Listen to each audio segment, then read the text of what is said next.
Dans cette vidéo, on va voir comment multiplier votre productivité par 100, réussir votre examen, préparer un concours, apprendre une nouvelle langue, développer votre activité. Il existe en réalité des astuces qui permettent à certains de faire beaucoup de choses dans leur vie et à d'autres de faire très peu. Et tout ça en réalité, ce n'est lié qu'à une seule chose, la méthode. Pour ceux qui ne me connaissent pas, je m'appelle Tim, j'ai 24 ans et en parallèle de mes études de médecine, j'ai développé plusieurs entreprises, accompagné plus de 1500 personnes dans mon cabinet et acheté plus d'une centaine de biens immobiliers. Ça peut paraître fou, mais en réalité, je ne suis ni plus intelligent ni plus talentueux que monsieur et madame tout le monde. Mais j'ai rapidement compris la différence qu'il y avait entre le top 1% toute catégorie et ceux qui échouent en permanence dans leur vie. Tous les gens qui vous diront que vous n'êtes pas fait pour l'école, que vous n'êtes pas assez intelligent, pas assez endurant, trop petit, trop gros, c'est uniquement des personnes qui veulent se sentir au-dessus de vous. Mais tout ça, les amis, c'est du bullshit. D'ailleurs, d'après une cohorte de plus de 143 études sur le cerveau,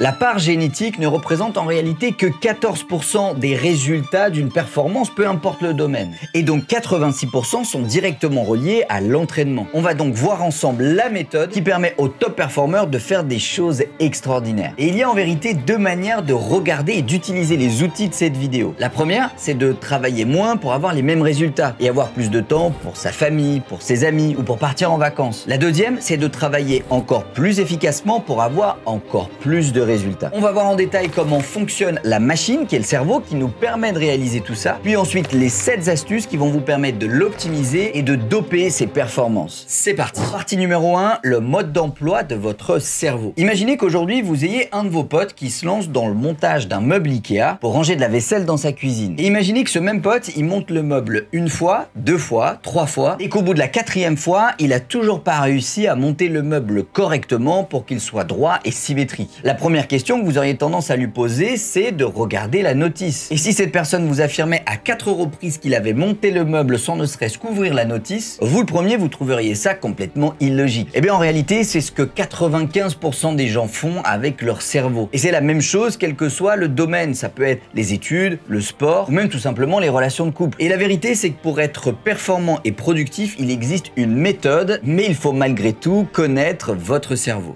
Et pour ça, on va se baser sur l'explication de Robert Dilts, père fondateur de la PNL, programmation neuro-linguistique, qui a défini que votre cerveau était l'addition de plusieurs segments qui vont influencer bien sûr en permanence votre productivité. Et il a regroupé l'ensemble de ces 6 dimensions au sein de ce qu'on appelle la pyramide de Dilts. Ce qui est important de comprendre, c'est que les éléments qui sont à la base de la pyramide sont ceux qui sont le plus omniprésents dans notre vie. Et vous voyez que la première strate parle de notre environnement. C'est également les éléments qui sont les plus factuels et qui peuvent être décrits avec des adjectifs simples, quantifiés et mesurés. Et plus on va monter dans la pyramide et plus on va aller vers des éléments intangibles, parfois même complètement abstraits, comme toute cette partie de votre personnalité qui touche à ce qu'on pourra appeler la spiritualité. Mais plus vous dégradez les éléments qui sont à la base de la pyramide, et plus ce sera très difficile d'avoir une bonne qualité des éléments supérieurs. Première strate, ce qu'on appelle l'environnement. Il faut que vous sachiez que les lieux et les personnes que vous fréquentez ont chaque jour une influence considérable sur votre mental, sur vos croyances, sur vos idées reçues, sur vos goûts, sur vos choix, sur vos projets. Considérez globalement que vous êtes la somme des 5 personnes que vous fréquentez le plus. Si jamais vous faites partie d'un groupe de personnes qui fument des cigarettes et que vous êtes la 5e personne de ce groupe, eh bien statistiquement, au bout d'un moment, vous fumerez des cigarettes. De la même manière que si vous faites partie d'un groupe de 5 étudiants et que les 4 premiers ont juste envie d'avoir 10 sur 20 à leur partiel, eh bien naturellement, si vous êtes le 5e, vous aurez tendance à vous fixer inconsciemment cet objectif dans votre tête. Et même si c'est quelque chose qui peut paraître difficile, sélectionner votre environnement, c'est probablement la clé qui a permis à Usain Bolt de courir aussi vite, à Rafael Nadal de gagner autant de tournois ou à Kylian Mbappé d'être le plus jeune champion du monde de l'histoire. Et en fait, derrière ces théories qui peuvent faire un peu développement personnel à l'américaine, il y a un vrai concept neurologique que vous devez absolument connaître. C'est ce qu'on appelle les neurones miroirs. En réalité, à l'intérieur de votre cerveau, il y a une catégorie de neurones qui sert naturellement à synchroniser ce qui se passe chez vous avec la personne qui est en face de vous. C'est d'ailleurs le mécanisme qui est à la base de l'empathie et qui va permettre de comprendre ce que l'autre ressent, mais sans l'avoir vécu soi-même. Et il y a certaines personnes qui vont être hyperactifs au niveau de cette partie de leur cerveau et ils vont même être dans la sympathie. C'est typiquement quand votre meilleure copine s'est fait larguer par son mec et que vous êtes capable de pleurer en la voyant pleurer. Eh bien, dites-vous qu'en fin de compte, cette fonction-là, elle est complètement autonome dans le cerveau. Et elle fonctionne de la même manière avec vos partenaires sportifs à la salle, avec les étudiants avec lesquels vous allez passer du du temps à la fac ou avec les membres de votre famille dont les objectifs sont pas forcément en adéquation avec les vôtres. Donc vous l'avez compris, afin d'entretenir correctement le système des neurones miroirs dans son cerveau, il y a deux solutions. La première, c'est celle que j'évoquais précédemment, de sélectionner précieusement son entourage. La deuxième, qui est beaucoup plus compliquée, va être de coacher, c'est-à-dire d'amener votre entourage vers votre propre modèle du monde. Et si c'est d'avoir 18 à vos partiels, d'apprendre une nouvelle langue avant la fin de l'année, ou de faire 100 000 € de bénéfices dans votre business, eh bien en réalité, c'est les deux seules options qui s'offrent à vous. L'environnement, ça va bien sûr au-delà de uniquement les personnes qui vous entourent de manière physique. Ça peut être naturellement cette vidéo YouTube que vous êtes en train de regarder, des personnes que vous allez suivre sur Instagram, ou la façon de penser d'une personne dont vous êtes en train de lire le livre. Nourrir votre cerveau avec des sources d'inspiration qui correspondent à ce que vous avez envie pour votre vie, c'est véritablement la clé pour avoir un environnement favorable pour le succès. Deuxième strate de la pyramide, le comportement. Dites-vous que le cerveau humain, c'est un cerveau d'habitude. Et pour prendre une métaphore, imaginez que c'est un petit peu comme un vaste réseau routier, sur lequel il y aurait des chemins de campagne, pour les circuits de réflexion qui n'ont pas été très empruntés, parfois des routes nationales, des 2 fois 2 voies, et même des autoroutes à 2 fois 14 voies. Vous avez sûrement déjà entendu parler dans les livres de développement personnel de sortir de sa zone de confort. Et vous avez peut-être jamais compris ce que véritablement ça veut dire. Eh bien, c'est tout simplement obliger votre cerveau à rouler sur une route de campagne qui n'est pas balisée avec des nids de poules et très peu de panneaux de signalisation. Ça demandera un effort considérable au début, mais l'avantage du cerveau, c'est qu'il a une véritable intelligence sur ce réseau routier. Et plus vous allez rouler sur une route de campagne, et plus ça aura tendance à devenir une nationale. Puis de la nationale à devenir une voie express, puis de la voie express à devenir une autoroute. Et d'un point de vue comportemental, il y a toujours 4 étapes afin d'apprendre une nouvelle discipline ou une nouvelle compétence. La première, c'est le statut de inconsciemment incompétent. Quand vous étiez tout petit et que vous regardiez vos parents conduire, vous n'aviez même pas conscience que vous ne saviez pas conduire. En réalité, c'est même pas la route de campagne, c'est le chemin en terre. Par la suite, la plupart d'entre nous vont devenir consciemment incompétents. C'est quand vous allez arriver vers 6-8 ans que vous allez voir vos parents passer les vitesses dans la voiture et que vous allez comprendre que vous n'êtes pas capable de conduire une voiture. À ce moment-là, le début de la route de campagne est déjà tracé. Par la suite, certains vont décider de développer des compétences, par exemple en prenant des cours de conduite pour le permis. Et à ce moment-là, vous allez devenir consciemment compétent. C'est-à-dire que vous allez devoir vous concentrer pour effectuer correctement chaque tâche d'un enchaînement. Regarder les angles morts, passer la vitesse, débrayer, et tout ça consommera énormément d'énergie. C'est ce fameux moment où votre cerveau, il roule sur une route de campagne, il est obligé de naviguer à l'aveugle, il n'a pas de GPS et il y a des nids de poules absolument partout. Et naturellement, à force de répéter une certaine tâche et donc de rouler sur cette route, eh bien vous allez devenir inconsciemment compétent. C'est-à-dire que vous n'aurez même plus besoin de réfléchir pour effectuer une certaine tâche. Par exemple, aujourd'hui, si ça fait 5 ans que vous avez le permis de conduire, vous ne réfléchissez même plus avant de mettre le clignotant. De la même manière que si vous avez déjà monté plus de 10 boutiques e-commerce, vous n'avez même plus besoin de réfléchir pour faire vos paramétrages sur Shopify. Eh bien en fait, c'est ce moment où la route de campagne est devenue une voie express, voire même une autoroute. Et tout ça, c'est uniquement une question d'entraînement et de stimulation. La vérité, c'est que l'élève qui est avec vous au lycée et qui est super bon en maths, il n'est pas né avec une autoroute dans le cerveau pour faire des équations de 3e degré. Il a simplement emprunté plus de fois, à un rythme plus soutenu et de manière plus intense la route de campagne qui est plus rapidement devenue une autoroute. Donc vous l'avez compris, la répétition, c'est le seul et unique moyen pour faire la différence entre la moyenne et le top 1%, quel que soit le domaine. D'ailleurs, si le sujet vous intéresse, je vous invite à lire le livre Les 7 habitudes de ceux qui réussissent tout ce qu'ils entreprennent. Et vous verrez qu'en réalité, il y a des points communs que vous retrouverez naturellement. Deuxième concept important à cette strate du comportement, c'est le fait que votre cerveau, il agit comme un muscle. Et donc, bien évidemment, plus vous allez l'utiliser et plus il va être musclé. Il sera d'ailleurs à même de réaliser des tâches plus rapidement et plus efficacement, comme on vient de le voir. Et à l'intérieur de votre cerveau, la concentration et la distraction, ce sont deux parties ou deux muscles qui sont antagonistes. C'est-à-dire que vous ne pouvez pas contracter l'un et l'autre en même temps. De la même manière que le biceps et le triceps. Si je vous demande de plier le bras et de le tendre en même temps, ce sera complètement impossible. Eh bien, c'est exactement pareil dans votre cerveau avec la concentration et la distraction. D'ailleurs, les personnes qui sont concentrées, en général, elles le sont dans tous les domaines de la vie. C'est des personnes qui vont naturellement arriver à se concentrer pour faire une recette de cuisine, pour bricoler quelque chose dans leur garage ou pour scaler leur business à un tout autre niveau.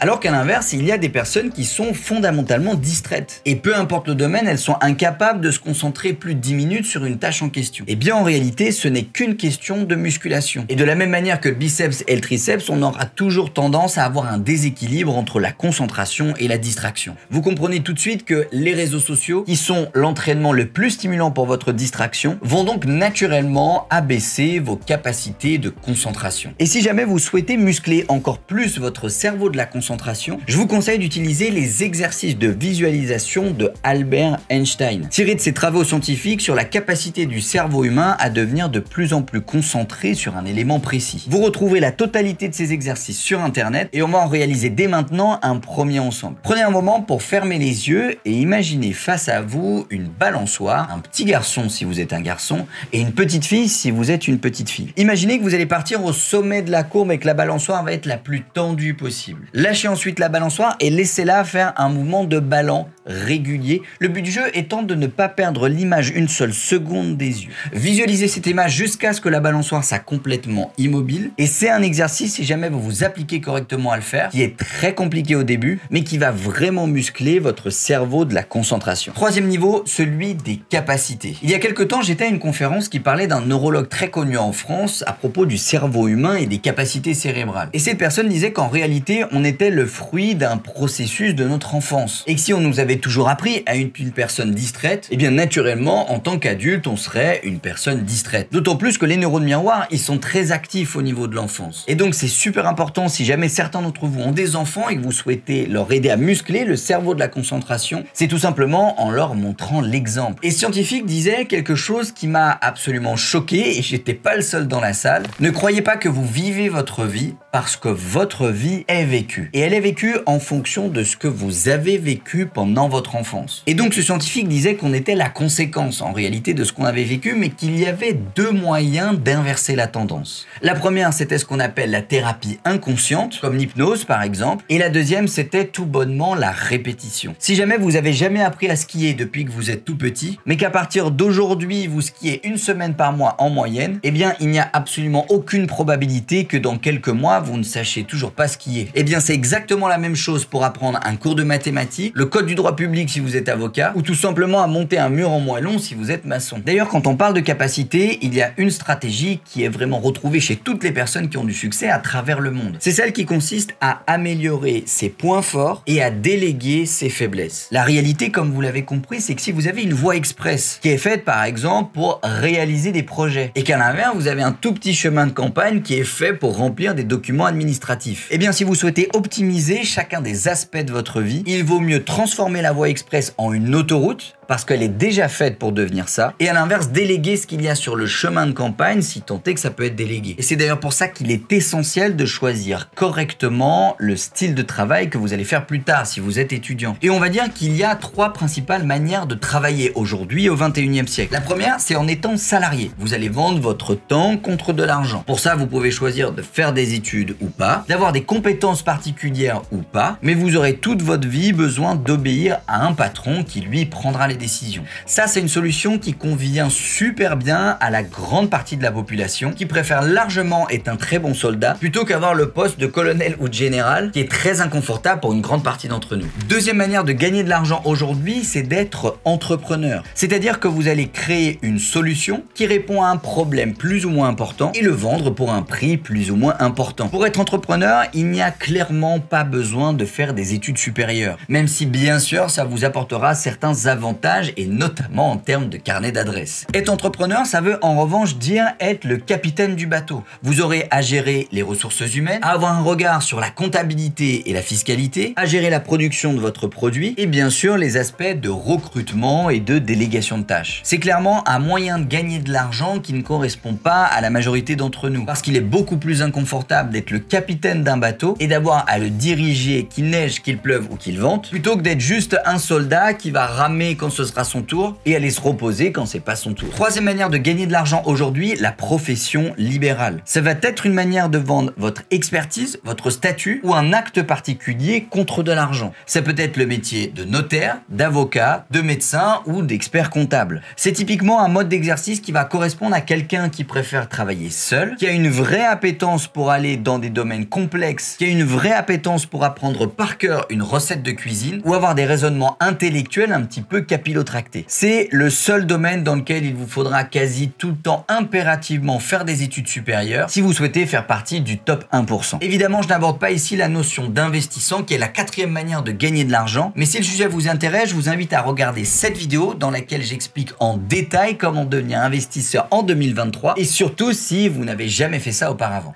Alors au-delà d'évoluer dans les routes qui sont déjà un petit peu tracées à l'intérieur de notre cerveau, si vous souhaitez maintenir un niveau de performance le plus optimal possible, il va également falloir que vous respectiez ce qu'on appelle la courbe de performance. C'est un graphique qui étudie la relation entre le niveau de difficulté et votre niveau de compétence. Si jamais votre niveau de compétence est largement supérieur au niveau de difficulté de ce que vous êtes en train d'effectuer, c'est clairement dans cette situation que vous allez vous ennuyer. Et c'est d'ailleurs le cas d'une grande partie des élèves qui, tellement la tâche est ennuyante par rapport à leurs compétences, vont préférer faire le bordel, discuter ou ne pas suivre le cours en question. L'ennui, c'est l'un des deux dangers véritablement dangereux pour votre performance. Maintenant, si jamais le niveau de difficulté est largement supérieur à votre niveau de compétence, vous allez vous retrouver dans la zone supérieure du graphique. Et à ce moment-là, vous allez tomber dans ce qu'on appelle l'anxiété, la surperformance et le surentraînement. Si jamais vous maintenez votre état d'esprit trop longtemps dans cette zone-là, vous aurez tendance à abandonner ou si jamais vous êtes sportif, à vous blesser. Et en réalité, quand le niveau de difficulté est cohérent avec votre niveau de compétence, vous allez être dans ce qu'on appelle la zone de flow. C'est une zone dans laquelle vous allez avoir les performances les plus extraordinaires possibles. Et le secret des personnes qui réalisent des choses extraordinaires dans leur vie, c'est qu'ils arrivent à maintenir leur aiguille en permanence dans cette zone de flow afin de toujours avoir une cohérence entre la tâche qu'ils se sont fixée et le niveau de compétence qu'ils ont aujourd'hui. Et c'est d'ailleurs dans cette zone de flow que votre cerveau apprendra le plus vite, puisque c'est également dans celle-ci que vous prendrez naturellement le plus de plaisir. Quatrième niveau de la pyramide, les croyances et les valeurs. Je suis persuadé que dans votre entourage, vous avez déjà connu des personnes qui étaient intimement convaincues d'être mauvais à l'école, et certains qui étaient intimement convaincus d'être des machines de guerre, et ce depuis le collège. Et bien en réalité, ces deux personnes ont raison. Et tout ça à cause de vos croyances, qu'elles soient limitantes ou aidantes. Une personne qui est persuadée d'être mauvaise à l'école, dans les faits, elle aura tendance à l'être, puisqu'elle va conditionner son cerveau à aller dans ce sens-là. À l'inverse, une personne qui est persuadée d'être un avion de chasse en mathématiques aura tendance à l'être véritablement. Et tout ça est directement relié à notre système de croyances, qui est ce que vous considérez comme vrai. Et c'est un petit peu complémentaire avec ce qu'on va appeler les valeurs, qui est ce que la personne considère comme important. Travailler sur ces croyances limitantes qui nous empêchent de construire une autoroute supplémentaire dans notre cerveau, c'est véritablement une des clés du succès, et c'est même quelque part le but de cette vidéo. Pour travailler sur vos croyances limitantes, il existe des dizaines de méthodes. Et les plus simples vont être, pourquoi pas, de regarder un film qui va traiter du sujet sur lequel vous pensez avoir des croyances limitantes. Ça peut être également une conférence, un livre, une discussion avec quelqu'un. Ce qui vous permettra très souvent de travailler sur une croyance limitante, c'est de la confronter à celle de quelqu'un d'autre qui va vous prouver par état de fait que ce que vous êtes en train de penser à propos de vous, ça n'a aucun fondement et aucun sens. C'est typiquement ce moment où vous ne pensiez pas que votre business allait marcher et au final, on ne sait pas trop pourquoi, du jour au lendemain, vous réalisez 10 000 € de chiffre d'affaires, ça coche une case dans votre cerveau et vous allez rapidement aux 50 000, puis aux 100 000 et même à plus que ça. Deux dernières strates de la pyramide, l'identité et le sens. Je les ai regroupées ensemble parce que c'est des notions qui sont un petit peu plus abstraites et il me faudrait beaucoup plus d'une vidéo pour pouvoir vous en parler. Mais gardez à l'esprit que c'est ce qui s'apparente un petit peu à la mission de vie. C'est ce niveau d'existence dans lequel on pense qu'on a une mission supérieure à tout le reste et une vraie raison pour laquelle on est venu au monde. C'est typiquement ce qui a permis à Nelson Mandela de lutter pour la liberté, au général de Gaulle de libérer la France ou à LeBron James de devenir le plus grand basketteur de tous les temps. Maintenant que vous avez bien compris quel est le mode d'emploi de votre cerveau et les principales verticales qui sont inhérents à celui-ci, on va voir ensemble les 7 astuces qui vont vous permettre de mettre le turbo et de booster encore plus vos performances. Astuce numéro 1, savoir définir correctement un objectif. On pourrait dire que les objectifs, c'est un petit peu comme une petite flèche qui viendrait juste en bas de la pyramide au niveau de la strate de l'environnement. C'est l'intention. C'est le fait de décider de partir d'un point A et d'aller à un point B.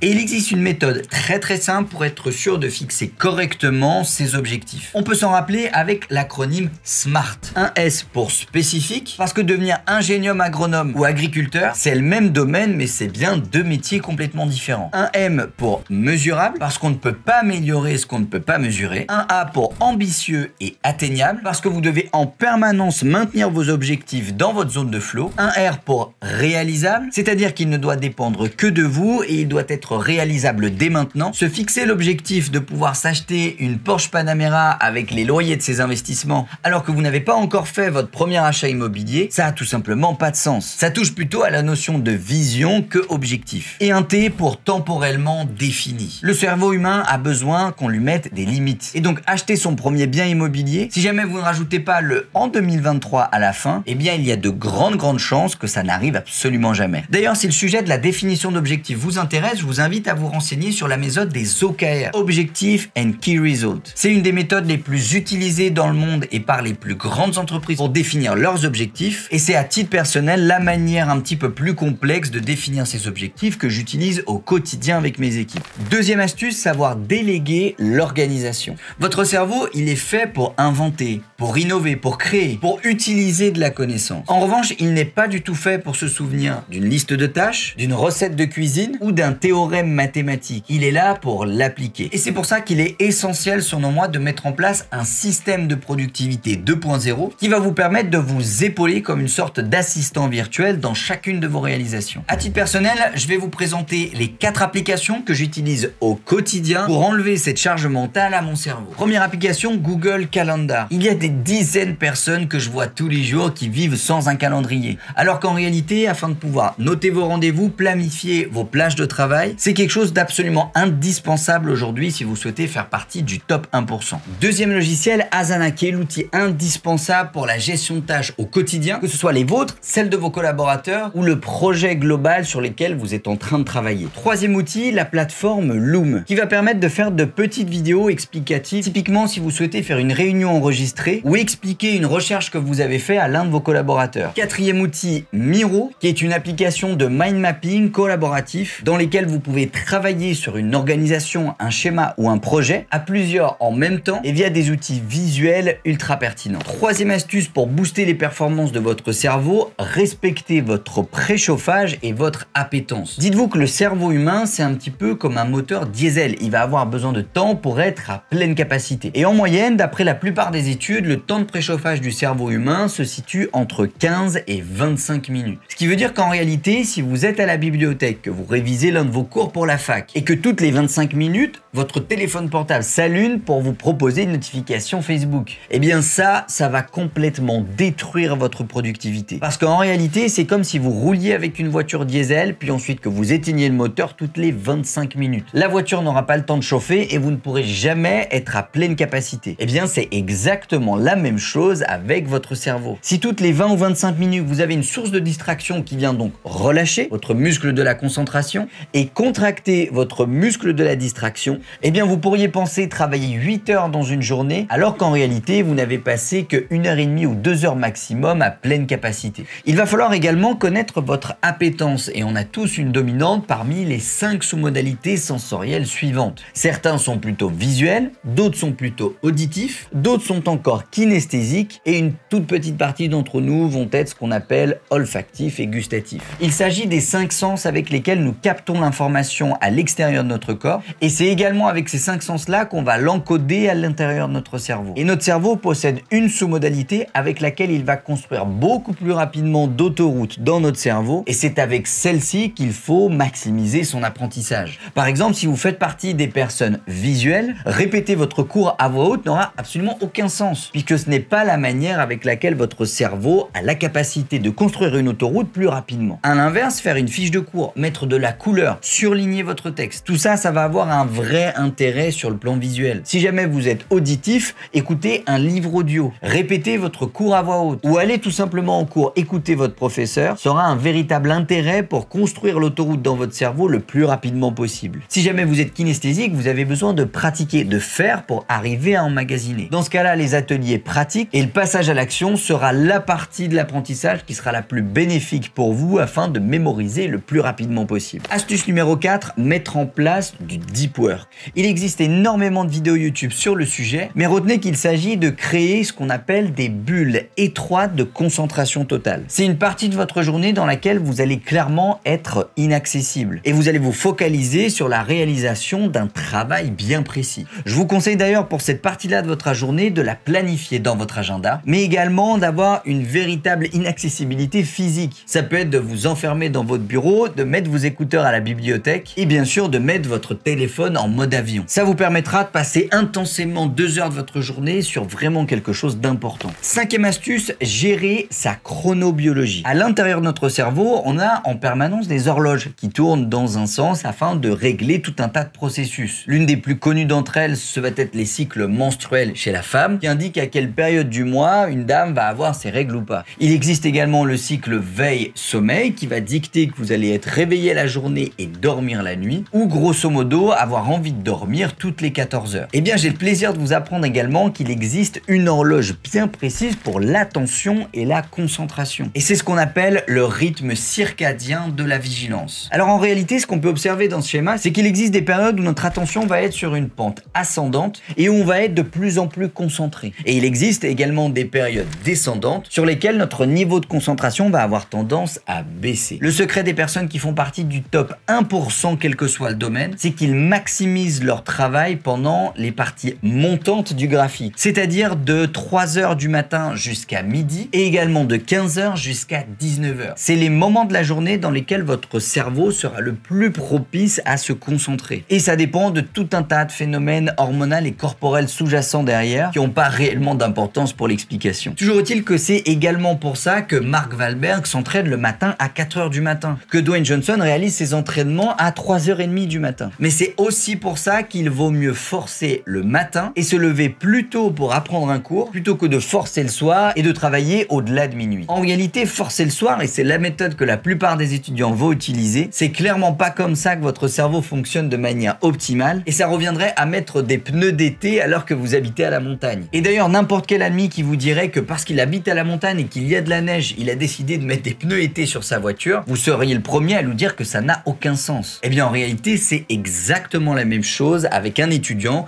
qui travaillerait jusqu'à minuit le soir parce qu'il est en retard. Ça n'a absolument aucun sens d'un point de vue cérébral. Sixième astuce, savoir débrancher efficacement son cerveau. Vous le savez peut-être, c'est pendant les périodes de sommeil que le cerveau humain va construire le plus de connexions synaptiques. Et donc, pour reprendre la même métaphore qu'au début, c'est pendant le sommeil que le réseau routier va être entretenu et développé. Et il existe certaines règles pour garantir un sommeil de qualité et maximiser votre productivité. Règle numéro 1, dormir des multiples de 90 minutes. En réalité, vos cycles du sommeil ils suivent une courbe qui est sinusoïdale et dont les intervalles vont être grossièrement de 1h30. Et cela veut dire que toutes les 1h30, votre sommeil va revenir à un état plutôt léger et donc c'est dans cet état-là où il est le plus facile de se réveiller et où ça fortifiera encore plus les connexions qui ont été construites pendant votre sommeil. C'est pour ça qu'il est tout à fait pertinent de dormir un multiple de 90 minutes, soit 6h, soit 7h30, soit 9h. Vous réveillez à 8h30, ça augmentera vos chances de vous réveiller pendant une phase de sommeil profond et donc ça détruira une partie du travail qui a été effectué pendant la nuit. Deuxième règle, ne jamais faire de sieste. Il y a beaucoup de gens aujourd'hui qui disent que la sieste ça a un grand intérêt, ça permet de se reposer, de se régénérer et globalement d'être plus performant. Mais la vérité c'est que tous les médecins spécialistes du sommeil sont unanimes sur le sujet, la sieste ça ne sert à rien, ça a même une composante néfaste pour votre attention. L'être humain et le cerveau humain, il est fait pour être réveillé quand le soleil est levé et pour dormir quand le soleil est couché. Et donc lui demander d'aller à l'encontre de sa propre nature et de dormir entre midi et 2 en faisant une petite sieste, ça revient tout simplement à complètement dérégler la machine et ça permet absolument pas de maximiser ses performances. Quatrième règle, être régulier dans ses heures de lever. En réalité, la plupart de ces horloges, elles se resynchronisent tous les jours et de manière historique, elles sont synchronisées avec le lever du soleil, qui est aujourd'hui une composante qui n'est plus vraiment d'actualité, puisqu'en général, on peut se réveiller avant que le soleil se lève ou même après si jamais on est en été. Mais malgré tout, les horloges à l'intérieur de votre cerveau, elles ont continué de se calibrer sur votre heure de lever. Et c'est pour ça qu'il est super important de toujours se lever à la même heure. Ça n'a en réalité pas une grande importance sur votre performance, mais se lever tous les jours à la même heure, qu'il pleuve, qu'il neige ou qu'il vente, ça va avoir un impact considérable sur votre récupération. Enfin, quatrième règle, limiter les sources d'excitation. Que ce soit la caféine à partir de 14h l'après-midi, les écrans avant de se coucher, ou dormir dans une pièce avec de la lumière qui vient de l'extérieur, ce sont des concepts un peu bateaux, mais ça va très clairement dégrader votre qualité de sommeil et donc jouer sur votre capacité de productivité tout au long de la journée. Et enfin, septième astuce, arriver à prendre du plaisir. À l'intérieur de notre cerveau, c'est la dopamine qui va avoir un rôle majeur afin de construire encore plus vite des autoroutes sur notre réseau routier. Dites-vous globalement que plus vous prenez de plaisir à faire quelque chose, et plus ce sera facile de transformer une route de campagne en une autoroute. Et en réalité, il y a trois types types de plaisirs que vous devez absolument maximiser si jamais vous souhaitez faire partie du top 1%. Le premier, c'est le plaisir de l'anticipation. C'est le fait de prévoir qu'on va faire quelque chose et de prendre énormément de plaisir à planifier scrupuleusement ce qu'on va faire. C'est typiquement ce que vous allez faire quand vous allez réserver l'hôtel, les activités et la destination de vos futures vacances. Et bien dans les faits, il faudrait que ce soit exactement la même chose avec vos plages de travail, vos projets ou l'achat de votre prochain bien immobilier. Deuxième type, le plaisir de la réalisation. Il faut absolument qu'au moment que vous fassiez quelque chose, vous essayiez à chaque fois d'aller chercher le maximum de plaisir à effectuer la tâche. C'est clairement le plaisir le plus compliqué et il faudra en général avoir passé l'étape de l'inconsciemment compétent afin de pouvoir véritablement vous éclater dans une discipline. Troisième type de plaisir, le plaisir du résultat. C'est celui qui est le plus simple, c'est celui qui est le plus mis en avant dans la société aujourd'hui. C'est le fait d'être content de cocher la case ou d'avoir tout simplement fait quelque chose, acheté quelque chose ou réalisé quelque chose. C'est véritablement un vrai travail conscient sur ces trois types de plaisirs qui va vous permettre au maximum de booster vos taux de dopamine et donc de fortifier encore plus les capacités de votre cerveau à être productif. J'espère en tout cas que vous allez appliquer tous les concepts qu'on a vus aujourd'hui dans cette vidéo. Ça va demander un travail vraiment super important pour la construire de A à Z et je vous serais extrêmement reconnaissant si vous pouviez me laisser un petit commentaire pour savoir ce que vous en avez pensé et mettre un like juste en dessous de cette vidéo. D'ailleurs, j'aimerais la conclure avec un proverbe qui est un petit peu à l'image de tout ce qu'on vient de voir et qui me tient énormément à cœur. Dans la vie, ce n'est pas ceux qui ont les meilleures cartes qui gagnent, mais ceux qui jouent le mieux avec leurs cartes. Tout le monde sait qu'une paire de 3 peut gagner, là où un brelan de roi aura perdu. Je vous dis à bientôt dans une prochaine vidéo, c'était Tim, ciao.